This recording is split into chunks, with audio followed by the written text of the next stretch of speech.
Bismillah, alhamdulillah, wassalatu wassalamu ala rasulillah Sayyidina Muhammad ibn Abdullah wa ala alihi wa sahbihi wa man walah. Dalam hadis Rasul SAW mengatakan, barang siapa bernasab kepada selain orang tuanya, maka baginya laknat dari Allah dan para malaikat. Dan banyak lagi hadis-hadis ancaman tentang hal seperti ini, artinya orang menasabkan kepada bukan orang tuanya. Kemudian maka para ulama, khususnya dari Sadah Al-Ba'alawi, mereka mencatat, menghimpun nasab-nasab tadi sehingga terjaga dengan baik. Nasab-nasab tadi terjaga dengan baik, dan sekali lagi mencatat nasab bukan untuk kebangga-banggaan, untuk membanggakan diri, bukan untuk itu, tapi untuk menjaga keluarga agar kita mengerti kepada siapa kita bernisbah, siapa kakek moyang kita, supaya kita bisa meneladani akhlak-akhlak mereka, berakidah dengan akidah yang sama seperti akidah mereka. Itu tujuannya, menjaga nasab. Kemudian adapun saat ini banyak orang yang menisbahkan dirinya kepada habaib atau kepada duriyah, namun tidak melalui lembaga yang resmi. Itu lembaga di Indonesia ini ada Maktab Daimi. Maktab Daimi itu mencatat, mentasjil semua nasab Alawiyin yang ada, tertulis di situ dari generasi ke generasi. Catatan itu dibikin dari atas ke bawah. Jadi orang tua mendaftarkan, saya punya anak 5, tulis, nanti dicatat.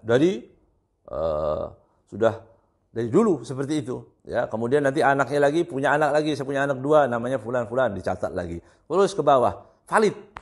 Maka pencatatan seperti itu valid karena dicatatnya dari atas ke bawah. Ya. Nah, beda dengan sekarang orang-orang ramai-ramai mengatakan bahwa saya mempunyai nasab, saya keturunan fulan, saya keturunan wali fulan, saya keturunan sunan fulan dan sebagainya. Tetapi catatan itu bukan dari atas ke bawah, tapi dari bawah ke atas. Saya keturunan yang ke-15, saya keturunan ke-20, saya keturunan... Bagaimana membuktikannya? Sulit. Sulit dibuktikan bahwa mereka dengan cara seperti itu tidak valid. Makanya yang tidak pasti tidak boleh. Ya, tidak boleh mengklaim dirinya, memastikan. Makanya diperlukan di situ ada isbat. Ya, isbat itu ada untuk ditetapkan apakah ini benar atau tidak melalui buku induk yang ada, atau syajarah yang ada, bahwa ini memang benar per generasi, tertulis per generasi. Ya, kalau tidak tertulis secara per generasi akan sulit, ya, bahkan 3, 4 akan putus.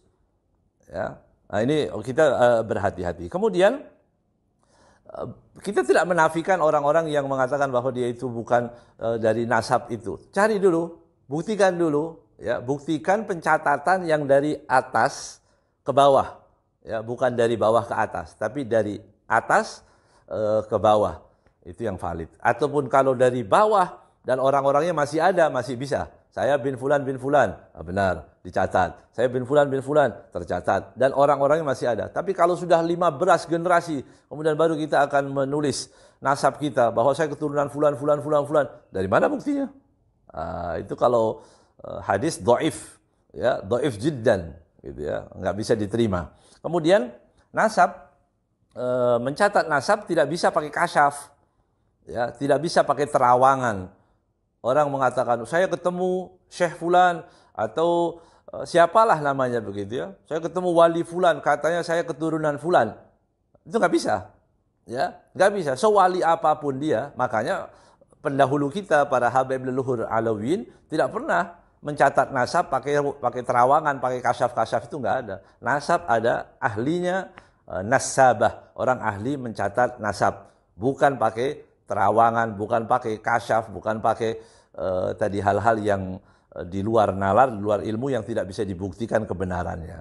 Nah, jadi sekali lagi untuk orang-orang yang meyakini bahwa dia punya ada, silahkan diurus, dicatat, nanti insya Allah kalau yang benar pasti ada. Yang tidak ada, tidak bisa kita katakan bahwa mereka bukan, tapi dia belum bisa memastikan. Kalau dia belum bisa memastikan, tidak boleh dia menisbahkan kepada orang-orang atau pada kakek moyang yang disebutkan dari bapak saya fulan, kakek fulan, itu yang dilarang. Mudah-mudahan sedikit apa yang saya sampaikan ini bisa bermanfaat sehingga tidak rancu, tidak banyak lagi pemalsuan hal-hal yang seperti ini. Mudah-mudahan kita diselamatkan oleh Allah Subhanahu wa taala, terhindar daripada laknat Allah dan laknat para malaikat. Wassallallahu ala sayyidina Muhammadin wa ala alihi wasallam. Alhamdulillahirabbil alamin.